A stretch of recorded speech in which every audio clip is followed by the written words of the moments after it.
Bienvenidos a la clase número 5. Hoy vamos a tratar algunos conceptos relacionados con la energía. ¿Cómo le podemos dar energía a nuestros dispositivos Arduino? En primer lugar vamos a trabajar la conexión USB, que aparte de conectar con el monitor serial también alimenta con 5 voltios a las placas microcontroladoras. Después vamos a tratar en algunos casos una entrada auxiliar en forma de jack, que también se utiliza en un rango de 6 a 12 voltios aproximadamente, aunque en realidad se puede usar hasta 20. Y por último vamos a tratar una forma alternativa de energizar nuestros circuitos mediante paneles solares y baterías.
Hablemos de energía.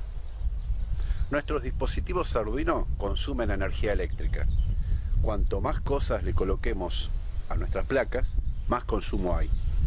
Hay que discernir entre el consumo basal, o sea, lo que consume solamente la placa microcontroladora, para lo cual vamos a estar viendo un cuadro en pantalla en este momento y que podemos observar que varía según el modelo de Arduino que utilicemos. Y después a eso le tenemos que sumar todos los sensores, actuadores, LED, etcétera, etcétera, que vayamos colgando en el dispositivo. A mayor cantidad de cosas, mayor consumo. ¿Cómo podemos hacer fácilmente una cuenta para saber cuánto tiempo nos va a rendir una batería? Es muy simple. Medimos con el miliamperímetro el consumo total del dispositivo funcionando a pleno.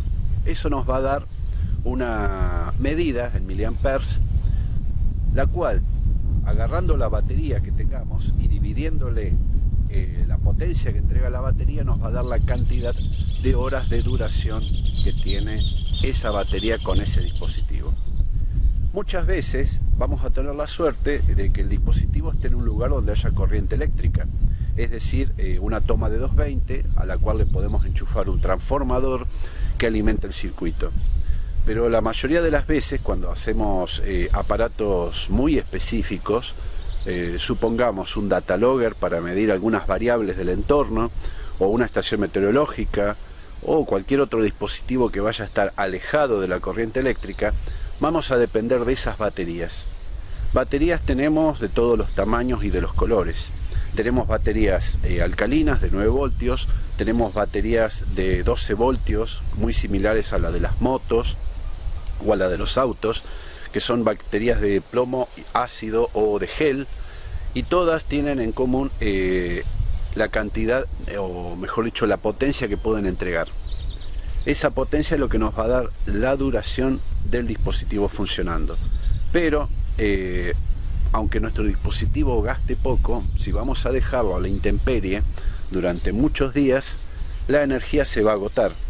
Entonces vamos a tener necesidad de utilizar un sistema de energía solar fotovoltaica. ¿En qué consiste esto? Consiste en un panel de un material de silicio, las celdas, que recolectan energía a partir de la luz solar.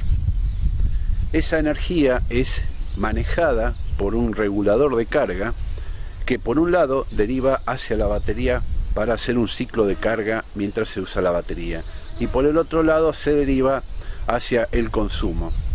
Es decir, acá viendo el esquema vamos a observar cómo se va cargando la batería y al mismo tiempo se va utilizando la batería. Este tipo de sistemas requieren, como ya estamos viendo, tres elementos: el panel, el regulador de carga y la batería. Es muy importante que la batería esté en buen estado, porque una batería que carga mal dura poco y afecta al funcionamiento del dispositivo. Cuando la tensión eléctrica cae por debajo de los 6 voltios, el sistema Arduino deja de funcionar. Por otra parte, tenemos una entrada auxiliar que podemos conectar ahí los paneles y las baterías, o podemos conectar un transformador, que es el famoso jack de 3,5. Ese jack es simplemente un conector que nos permite introducir energía. Pero si trabajamos con una placa como la Nano, no vamos a encontrar ese jack. Vamos a encontrar dos pines, uno llamado P-in, que es la entrada de energía eléctrica, y el otro es la tierra. De todas maneras, también en la Mega y en la 1 vamos a encontrar esos mismos pines. En esos pines se soldarían los cables de entrada de energía al sistema. Pero tenemos que recordar siempre mantener los márgenes de energía de la placa dentro de lo razonable. No podemos bajar de 6 voltios y no se recomienda subir más allá de 12 voltios.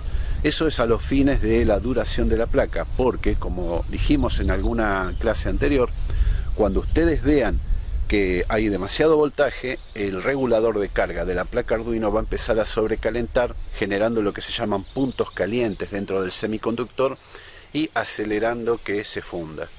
Por eso, para evitar esos puntos de calor, lo que hay que hacer es trabajar siempre, en la medida de lo posible, debajo de los 12 voltios y arriba de los 6 voltios.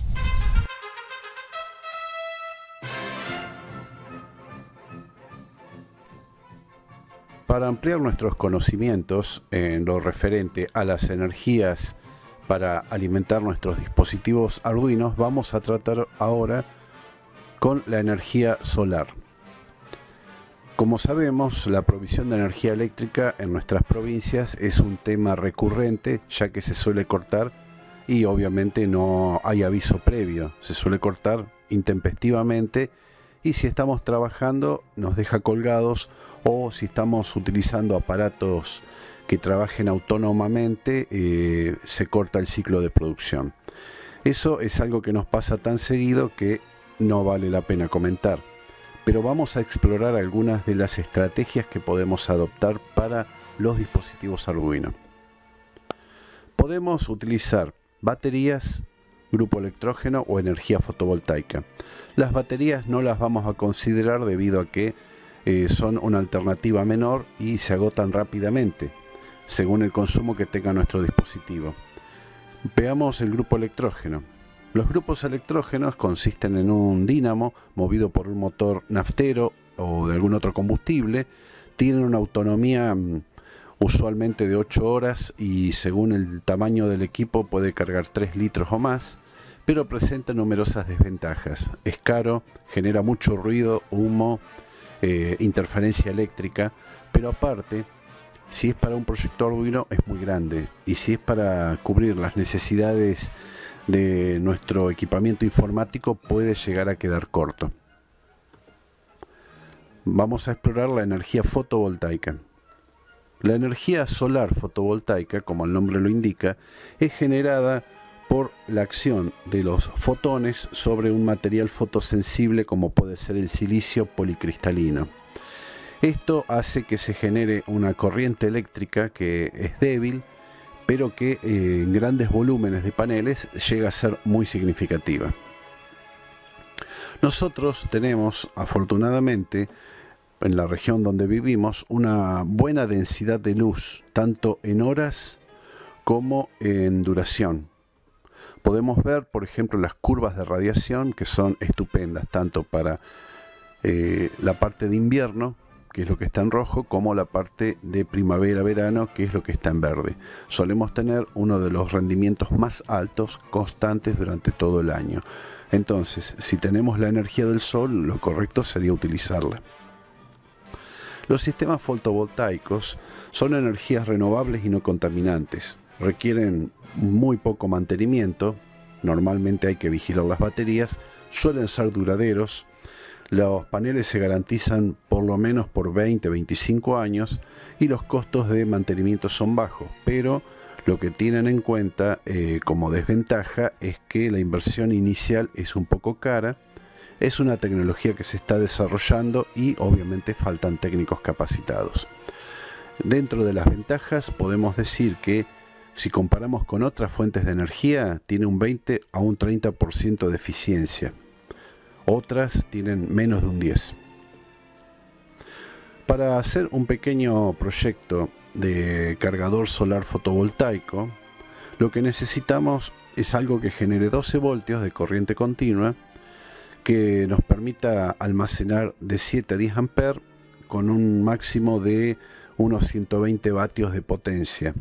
El costo aproximado hacia principios de este año era de la cifra que estamos viendo en pantalla. ¿Para qué alcanza esto? Alcanza para pequeños consumos que podemos utilizar en nuestros proyectos Arduinos autónomos. Los elementos que vamos a adquirir son un panel fotovoltaico de 10 vatios, una batería de 12 voltios, 7 amperes o 10 ampere-hora, un regulador de carga que puede ser de 5 amperes, que es el más económico, cable bipolar rojo y negro, que es para diferenciar los polos. El cable es muy importante que el grosor sea de 1,5 milímetros o más, para evitar pérdidas por la resistencia eléctrica. Terminales de batería para poder conectar correctamente la batería sin que haya falsos contactos y se pierda también la energía. Como herramientas, las que están descritas: alicate, destornillador, tester.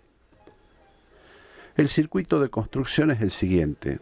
Del panel salen los dos cables positivo y negativo que se conectan desde una caja que está inserta en la parte posterior del panel y que está marcada con la polaridad hacia el regulador. El regulador tiene 3 grupos de conexión: la entrada, que está marcada, la salida hacia la batería y la salida hacia el consumo. Hay que respetar escrupulosamente la polaridad que esté marcada tanto en la batería como en el regulador como en el panel. En la zona de descarga o consumo, acá en el gráfico vemos una lámpara, pero en realidad ahí iría nuestro proyecto Arduino o lo que nosotros querríamos usar, que no gaste más de 12 voltios. Recordemos que la batería es de 12.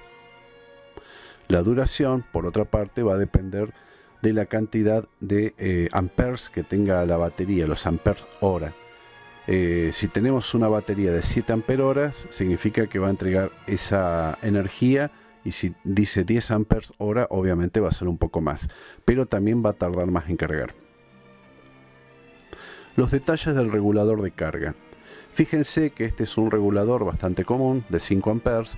Tenemos los 6 bornes o 6 terminales para conectar, donde va inserto el panel marcado con una figurita que simboliza el panel, con un positivo y un negativo marcando las polaridades, la batería también con polaridad y el consumo marcado con una lamparita que también está marcado con polaridad. Este tipo de reguladores de carga son inteligentes, entonces van a testear el estado de la batería y también el estado del consumo, y nos va a dar algún tipo de alerta según el tipo de regulador que hayamos adquirido. El panel, como todos ustedes sabrán, es el elemento que capta la energía del sol. Consiste en un plástico o un vidrio que protege las celdas. Las celdas son de un material llamado silicio policristalino o amorfo, según sea el caso. Alguna es más cara que la otra. Y lo que hace ese plástico o ese vidrio es proteger del granizo o de cosas que puedan estropear las celdas, que son frágiles. Por otra parte, todo eso va montado en un bastidor de plástico y aluminio para darle rigidez. En cuanto a la conexión, en el panel posterior vamos a ver que hay una caja que está marcado con un negativo y un positivo, como se ve en la figura, qué es lo que vamos a tener que cuidar con respecto a la conexión de los cables. Las baterías pueden ser baterías de gel o de plomo ácido. Las más recomendables son las de gel, pero son más caras. Las de plomo ácido son bastante comunes, son menos caras y también funcionan muy bien. Sin embargo, hay baterías que son específicas para estos sistemas solares que son demasiado caras. Directamente no las he considerado. Hay que tener en cuenta que las baterías de plomo ácido cada tanto requieren mantenimiento, es decir, revisar el electrolito, que consiste en el líquido que hay en su interior, y con algunas precauciones que después explicaremos en algún momento, hay que reponer el agua destilada que contiene en su interior para evitar que se sequen. Los consumos que podemos alimentar según la batería pueden llegar desde los 60 hasta los 120 vatios. La batería se suele cargar durante una mañana o una tarde soleada. Si está nublado, la batería no deja de cargar, solo que lo hace con un rendimiento más lento. Normalmente, con una batería de 7 amperes, nosotros podemos tener un dispositivo Arduino que tenga un consumo medio, funcionando durante varios días, mientras al mismo tiempo también se carga la batería. En el caso que estuviese absolutamente nublado, como por ejemplo una noche sin luna, duraría 3 días o 4 días antes de agotarse. Sin embargo, eso es una imposibilidad. De todas maneras, si vamos a estar 3 o 4 días de noche cerrada, evidentemente no vamos a necesitar más nada tampoco. Bueno, los usos ya los hemos descrito, todos los proyectos que nosotros vayamos a hacer con nuestros Arduinos, pero también sirve para alimentar lámparas LED de 12 voltios, celulares, notebooks, etcétera, etcétera. Bueno, espero que este material haya sido de interés y hayan podido captar la esencia de todo lo que les he comentado.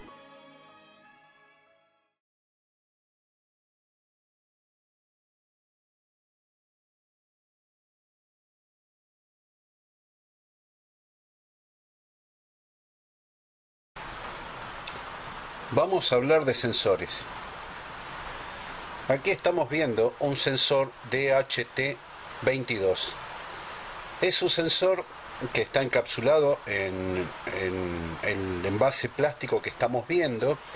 Consta de 4 terminales que ahí se pueden apreciar, de los cuales tenemos que uno de los terminales corresponde al positivo, otro de los terminales corresponde al negativo, y después tenemos un terminal de salida analógica o digital y viceversa. Si esta es digital, esta es analógica. Normalmente, para comprender cómo se conectan estos sensores, tenemos que buscar la hoja de características para conocer cómo se conectan. Sin embargo, este sensor en realidad es un módulo, porque en su interior aloja muchos componentes, incluyendo al sensor de temperatura propiamente en sí. Un ejemplo de un módulo más evidente podría ser este sensor DHT11. Si observamos, vamos a ver aquí que tenemos 3 terminales, positivo, negativo y salida analógica, el sensor propiamente dicho, LED, y algunos componentes electrónicos para ajustar los valores de energía y de salida para el funcionamiento de este módulo, que también es de temperatura y humedad ambiente. Ambos son de uso muy común. Veamos otros sensores.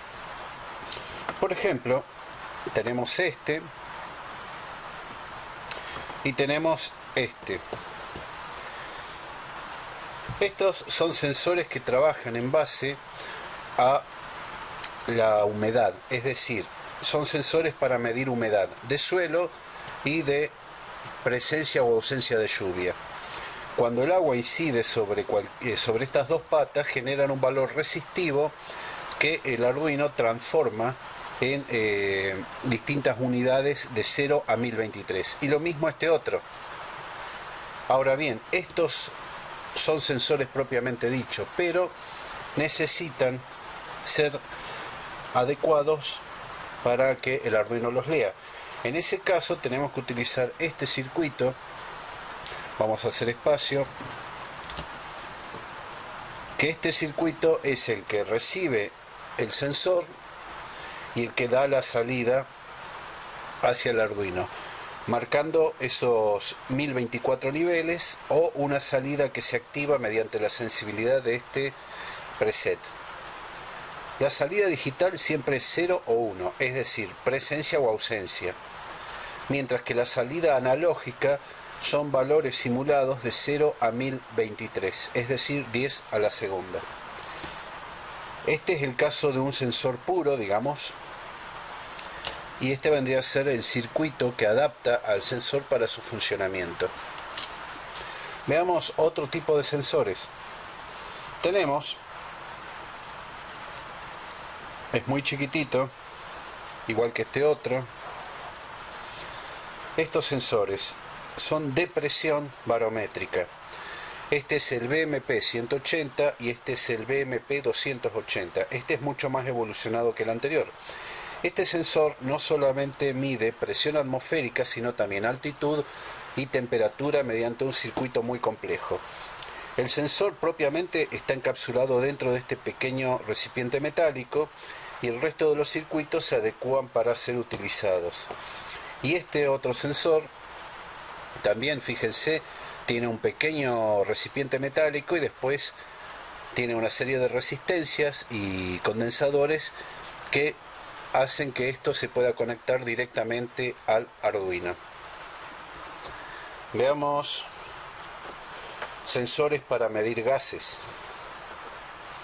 Aquí tenemos tres tipos distintos de sensores para medir gases. Estos sensores, como ustedes estarán viendo, consisten en una celda que está encapsulada dentro de la malla metálica, unos circuitos que adaptan las salidas. Vamos a ponerlo así lo vemos bien, donde nosotros podemos ajustar la salida digital para que nos dé un disparo cuando alcanza cierto nivel, o utilizar la salida analógica, que es generada por la variación que tiene el sensor con este circuito en 1023 valores. Perdón, 1024 valores. Ahí muevo un poquito para que se pueda ver bien, ya que el reflector de cámara está haciendo un poquitito de brillo. Ahora, estos sensores en general son bastante similares, pese a que son distintos para distintos gases. Es decir, tenemos uno que sirve para detectar alcohol, otro que sirve para detectar metano y butano, y otro que sirve para detectar otros gases como por ejemplo amoníaco. ¿Cómo sabemos cuál es cuál? Simplemente fijándonos en el detalle técnico que figura acá, a ver, en cámara. Aquí dice qué tipo de sensor es, y en base a ese tipo de sensor sabemos cuál es la sensibilidad programada para este tipo de dispositivos, que en realidad son módulos, como ya les dije. Estos artefactos hay que calibrarlos con una curva especial que tenemos que mirar en las cartas. Otro de los dispositivos, digamos, comunes puede llegar a ser este. Esto, como ustedes verán, tiene un pequeño micrófono, un circuito comparador para establecer niveles, un circuito de ajuste de sensibilidad y tres terminales. Este genera obviamente una salida analógica y sirve para medir intensidad de sonido de una manera digamos no muy eficiente, pero sí lo suficientemente preciso como para nuestros dispositivos. Es decir, con este no van a competir con un decibelímetro, pero pueden utilizarlo para guiar por sonido a un robot, por ejemplo. Este otro dispositivo que vamos a ver ahora consiste en un detector de ultravioletas. El LED que está de color blanco es el emisor y el que está de violeta es el receptor. La sensibilidad de ajuste se calcula con este preset que estamos viendo acá, y por supuesto tiene una salida analógica o digital llegado el caso. Vamos a investigar a ver qué es lo que dice la placa. Siempre hay que leer lo que dicen estas placas. Vamos a poner la lupa a ver qué dice. A ver, ¿se puede ver algo ahí? Dice salida analógica. ¿Cómo sabemos qué es eso? porque dice out. Aunque para estar seguros tendríamos que leer la carta.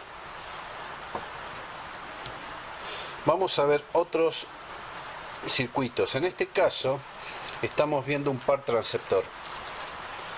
Hay un circuito que es el emisor, que es este, y este que es para usar en otra placa Arduino es el receptor.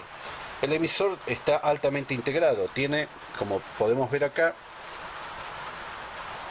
todos los circuitos electrónicos que son transistores de potencia y eso, osciladores, etcétera, etcétera, las bobinas para la sintonía, y por el lado del receptor tenemos la bobina receptora, los circuitos de sintonía, etcétera, etcétera, y este nos permite mandar comandos o mandar señales que podemos cuantificar. Por ejemplo, podríamos tener un sensor remoto que vaya midiendo cosas y este va recibiendo lo que envía el otro. Hablando de recibir y de transmitir, tenemos un Bluetooth.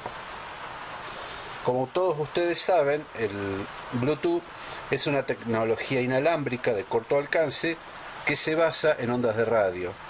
Bueno, acá tenemos el circuito que genera la oscilación de las ondas de radio, la pequeña antena, emisora y receptora.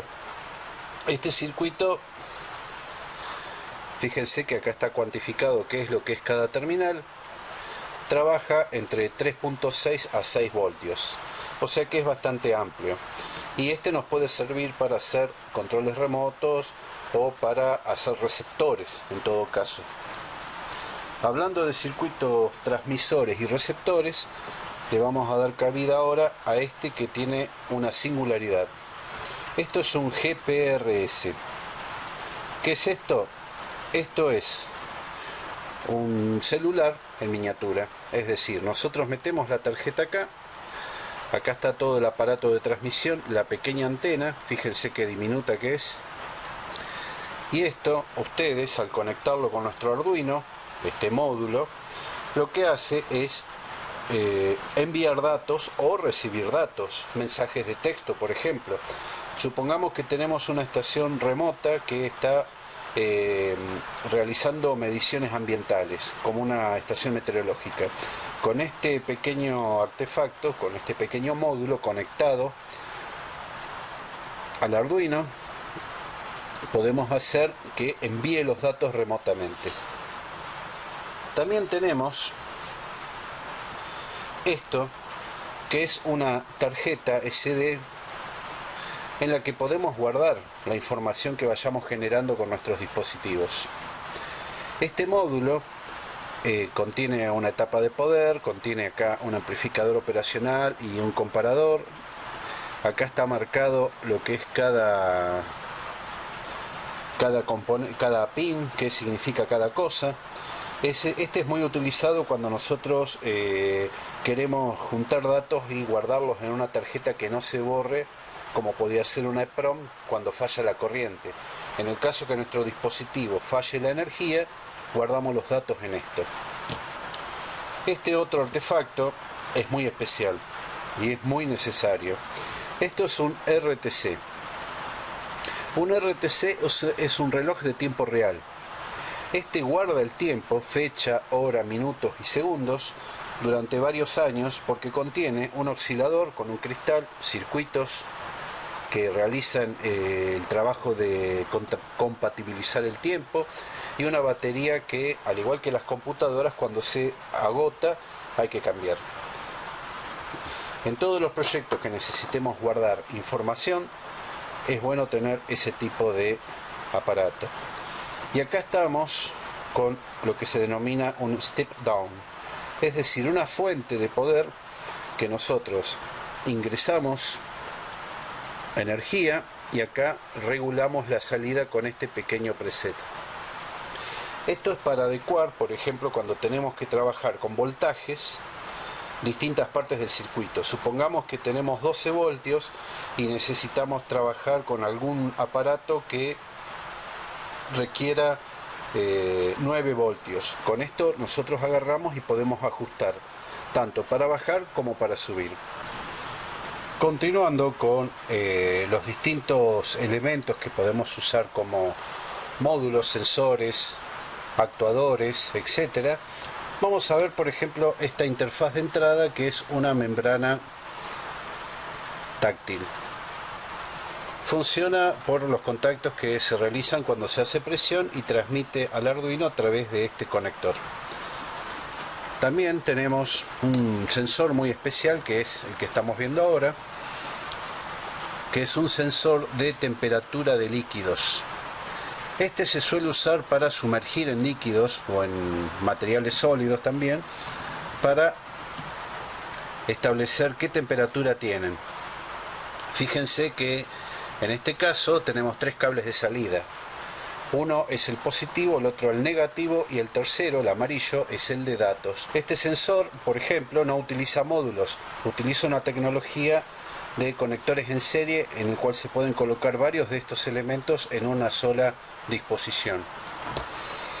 Otro de los últimos sensores que les quiero mostrar es esto. Esto es un sensor RFID, es decir, detecta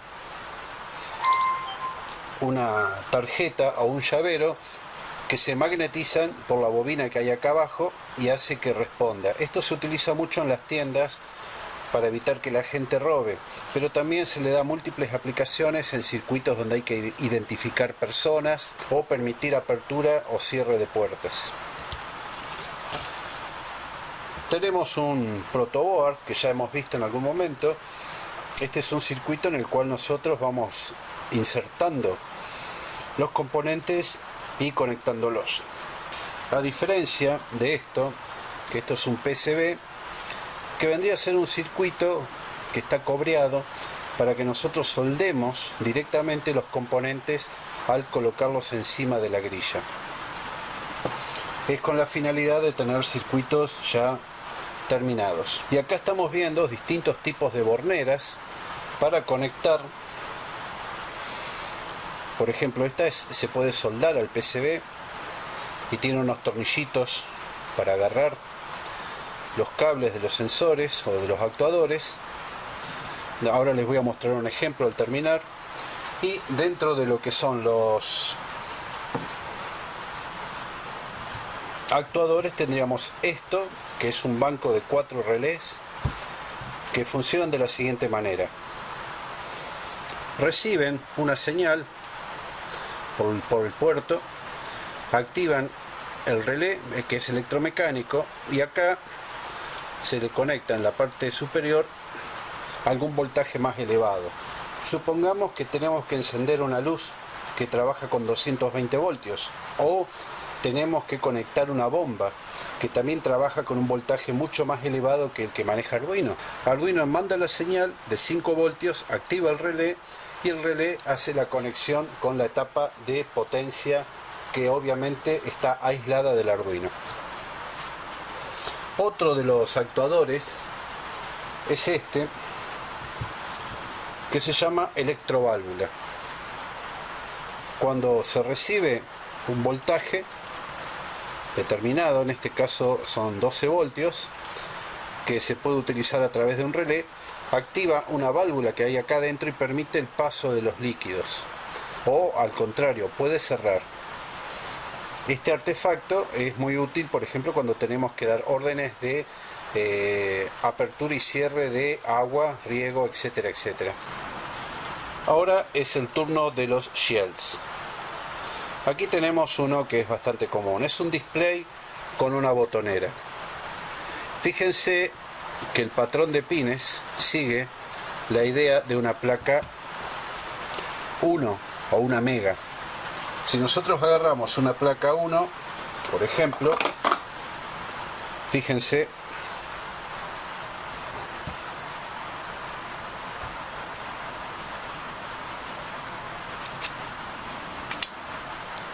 hemos armado el circuito, ¿ven? Conectando los pines, acá, a ver, ahí se ve mejor, los pines del Shield a los pines del Arduino Uno. Esto es muy práctico, fíjense que nos ahorra las conexiones y aparte, todo lo que debamos conectar después, tenemos liberados acá algunos pines para hacer las demás conexiones. Pero este no es el único shield que podemos mencionar. Podemos mencionar el Ethernet. Esta es una placa que permite hacer la conexión Ethernet y que aparte trae para grabar en tarjeta SD. Es bastante completa. Esta también se monta sobre la 1. Vamos a ver cómo. Le retiramos la protección. Fíjense que acá tiene, aquí tiene una hembra y acá tiene los machos.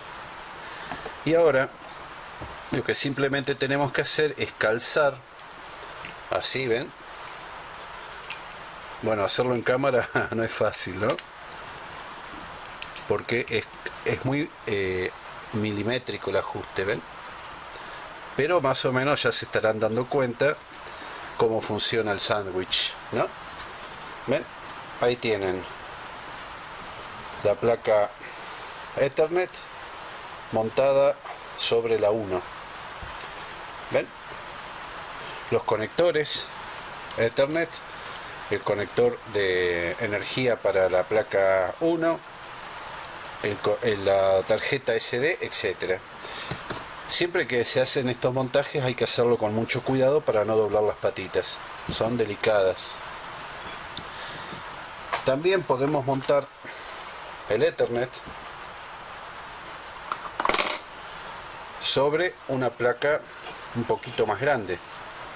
Fíjense que acá tenemos que calzar estos machos, pines machos, con este pin hembra. Entonces cuesta un poco más de trabajo y paciencia, pero es factible de realizar. No lo voy a hacer porque sinceramente hacerlo en cámara es complicado, pero ya se van a dar una idea de cómo funciona esto. ¿Ven? Y como les decía, quedan libres estos pines para seguir conectando los distintos dispositivos.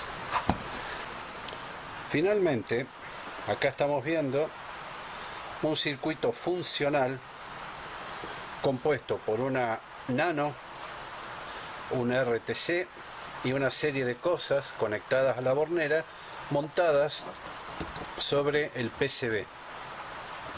Fíjense, este artefacto, por ejemplo, tiene un sensor de temperatura y humedad, tiene un sensor LDR, que es este que está aquí, que maneja el valor de la energía solar, tiene una tarjeta micro SD, ¿ven? Que lo que hace es guardar los datos que nosotros vamos generando. Tiene dos relés para mover lo que comentábamos recién, la electroválvula. Tiene la interfaz y el sensor de humedad de tierra. Y tiene este otro artilugio que es un caudalímetro. Este caudalímetro lo que hace es medir el caudal de agua que circula en ambos extremos. Es decir, le conectamos una manguera, el agua viene, hace girar una rueda que va marcando la cantidad de litros y sale por acá rumbo al riego o a lo que corresponda. Este es un ejemplo de una aplicación de riego automatizado hecho con Arduino, que les estoy mostrando a los fines de que ustedes vean cómo es la integración de los componentes y cómo se va generando algo útil a partir de las ideas.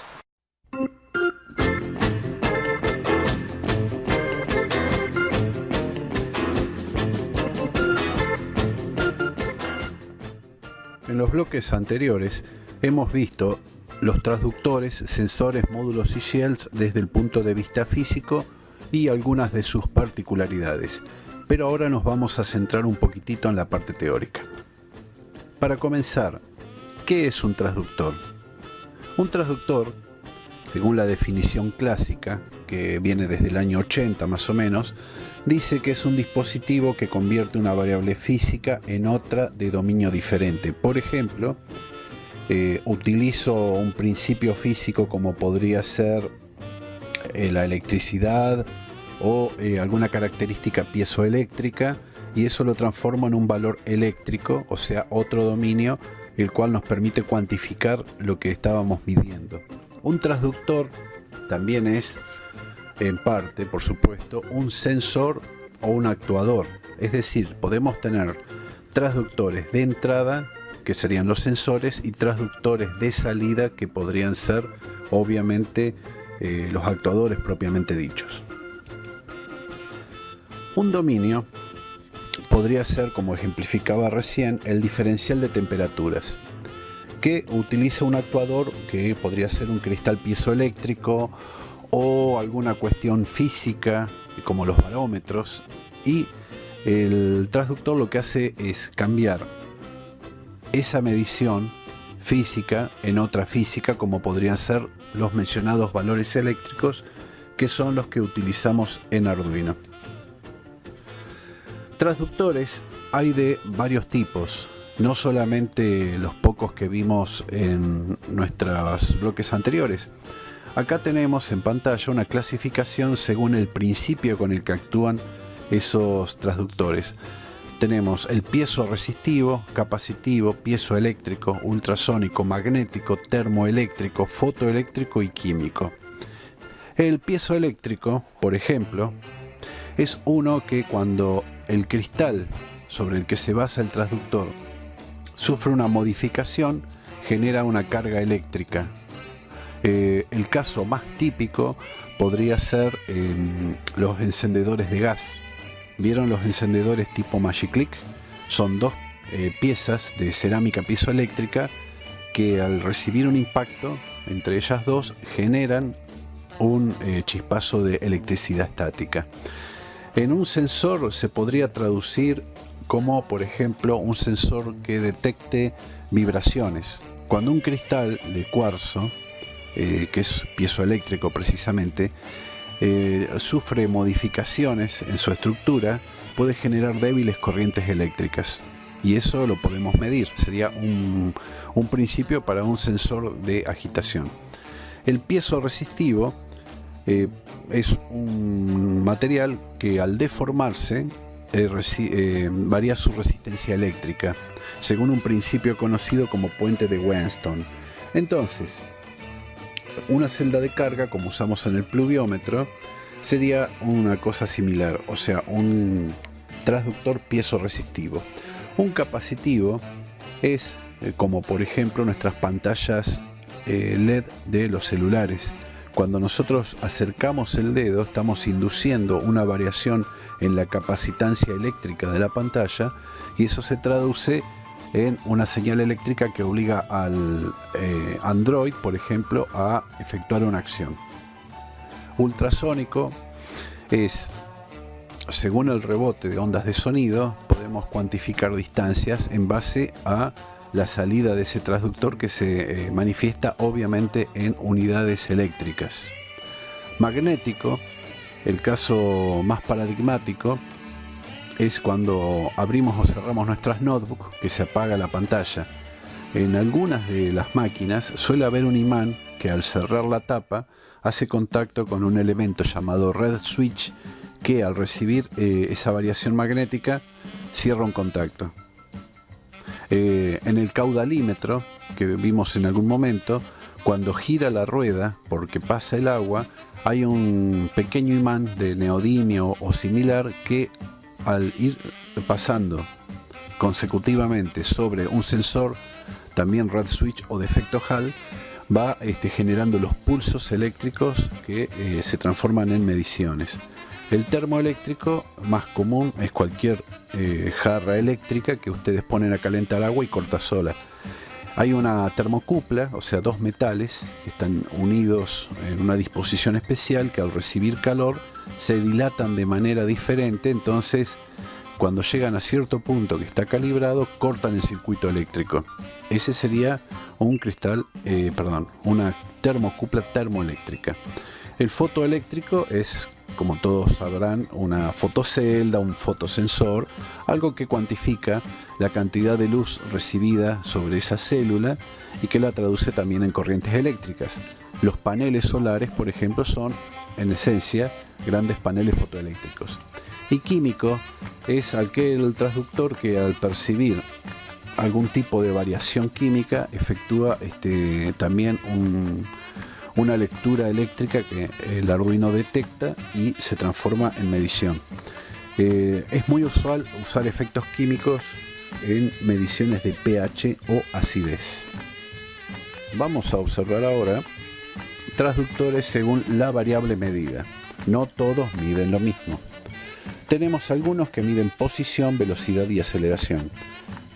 Lo más común son los acelerómetros. Algunos miden nivel y proximidad. Puede ser por ultrasonido, puede ser por algún principio mecánico, etcétera, etcétera. De temperatura y humedad tenemos los casos de los sensores DHT11 y DHT22. De fuerza y deformación, como las celdas de carga. De flujo y presión, como pueden ser los caudalímetros o los medidores de presión. Puede ser presión atmosférica también.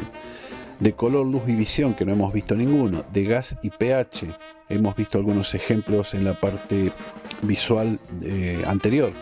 Biométricos y de corriente. Los biométricos se refieren a aquellos sensores que tienen la capacidad de medirnos a nosotros, por ejemplo, el iris del ojo, la huella digital, etc. De corriente se refieren, por supuesto, a aquellos transductores que están vinculados con el efecto Hall y el famoso red switch y el imán que les hablaba. Hay características que son propias de cada transductor, que son la sensibilidad, o sea, el grado de percepción que tiene de la variable a medir, el rango, o sea, desde cuánto hasta cuánto, ya que un transductor, según su construcción y los principios físicos, no mide infinitamente, mide, supongamos, de menos 40 a 80, un sensor de temperatura. La exactitud, que tiene que ver con la capacidad de medir siempre el mismo valor con la misma salida. Por ejemplo, si tenemos agua a 100 grados y ponemos el sensor o transductor y nos dice 100, está bien. Si lo volvemos a poner más tarde y nos dice 105, ya no está tan bien. O si lo ponemos posteriormente y nos dice 95, tampoco. O sea, a iguales medidas de entrada, iguales medidas de salida. La precisión se refiere a ese margen de error que puede tener, que se puede cuantificar en un porcentual. La linealidad estática se refiere a una curva ideal que hay que examinar en los hechos prácticos si se respeta. Si nosotros tenemos una curva en un eje cartesiano y empezamos a medir y no se ajusta con lo que nos da el fabricante, evidentemente hay un problemita. El offset es una medición muy particular. Se refiere a la capacidad de medir lo que sea, pero con variaciones. Supongamos que estamos midiendo voltaje, algo muy sencillo. Y según la temperatura ambiente nos da una línea o una curva, y si esa temperatura es elevada o es inferior, nos da otras dos curvas. Ese rango que hay entre las curvas máxima y mínima y la media es el offset. La resolución se refiere obviamente a la capacidad que tiene de cuantificar subunidades. Si vamos a medir voltios, lo ideal es que mida con una cierta capacidad de hasta milivoltios, o sea, milésimas de voltios, según obviamente lo que vayamos a medir. Y el error estático consiste en una cuantificación de qué error puede llegar a tener ese tipo de mediciones. Por otra parte, las características dinámicas tienen que ver con curvas más complejas. Se relacionan con el tiempo de respuesta, es decir, cuánto tarda el sensor en dar la respuesta de lo que estamos midiendo. La histéresis, que vendría a ser el margen que tiene de trabajar dentro de los valores correctos. La linealidad dinámica, no me sale, y el error dinámico, que como sus nombres lo indican, es la capacidad de ajustarse al error y a las curvas que generan estos transductores. Por otra parte, cuando hablamos de transductores, muchas veces nos referimos a sensores. Y a veces, cuando hablamos de sensores, nos referimos a transductores. ¿Cuál es la diferencia? transductor es el elemento propio que realiza esa medición y el sensor normalmente es una pieza compuesta por el transductor más otros circuitos accesorios. Hacia los años 80 se definió sensores inteligentes a aquellos que proveen funciones más allá de las necesarias para representar una interpretación correcta y de una cantidad sensada y controlada. Es decir, un sensor solamente hace una cosa, mide. Un sensor inteligente tiene mejoras, que las vamos a ver ahora, que son las siguientes. Tienen el elemento sensor, o sea, el transductor, el acondicionador de señal, que es lo que hace que se pueda cuantificar esa medición física de un dominio en otro, el convertidor, que en este caso lo que haría sería transformar esa señal acondicionada en voltajes, por ejemplo de 0 a 5 voltios, que es lo que trabajamos en Arduino, memoria, o sea, un pequeño espacio de memoria para ir almacenando, supongamos, 10, 20 o 100 mediciones que después se promedian y que el controlador de ese sensor envía al Arduino. Cuando nosotros utilizamos un sensor común como el de temperatura o el de humedad, no estamos leyendo una lectura, estamos leyendo promedios de quizás cientos de lecturas según cómo esté programado, y si dice por ejemplo 25.3, en realidad podemos llegar a tener una dispersión de 22 a 26, supongamos, pero internamente todo el sistemita que va conectado con el transductor, o sea el sensor inteligente, realiza esa maniobra de medir y promediar. Una integración del sensor inteligente en un módulo es precisamente con lo que solemos trabajar continuamente en Arduino. Fíjense que en el ejemplo tenemos un drop rain, o sea, una placa que mide si llueve. Lo único que hace es medir si llueve nada más, y da un estado entre 0 y 1, o eventualmente puede dar alguna salida analógica que puede estar entre 0 y 1023. Entonces tendríamos que el transductor, que vendría a ser el drop rain en este caso, o sea la plaquita impresa IL83 que están viendo en la imagen, conectada a un módulo, que el conjunto sería el sensor inteligente, módulo y plaquita, y el esquema simplificado de cómo funciona. Es decir, tenemos una salida analógica de la plaquita. En la otra placa tenemos el acondicionador de señal, que es un IL38. Ahí hay una conversión analógica digital, porque tenemos que simular salida digital, que es 0 y 1, y también tenemos que simular una salida analógica, que es de 0 a 1023 valores, que son valores de voltaje. Es decir, son 5 voltios dividido 1024. Y eso es lo que el Arduino va a transformar en algún tipo de medición de humedad o de alguna cosa por el estilo. Y obviamente el espacio de memoria, aparte de procesamiento, para que después de cierta cantidad de mediciones que realiza cientos por milisegundos, nos dé una salida promediada. Y finalmente la salida de todo eso es un cable que va al Arduino.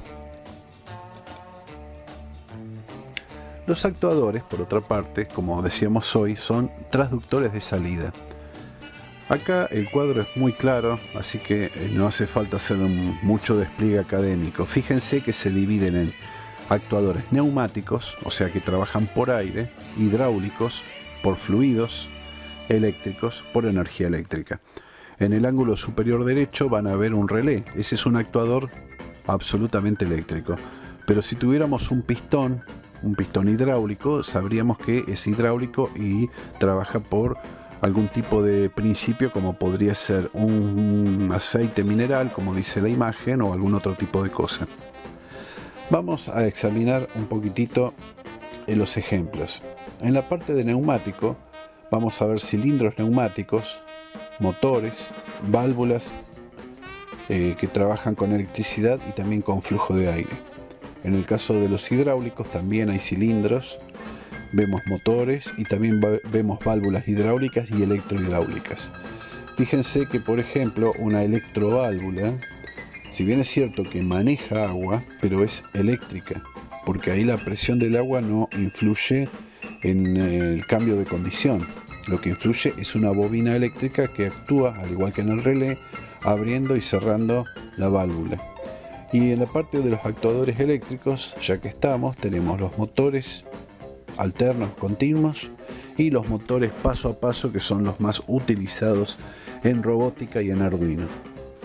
Los paso a paso, como el nombre lo indica, no es que realizan un solo giro, sino que pueden realizar giros de tantos grados según cómo estén configurados.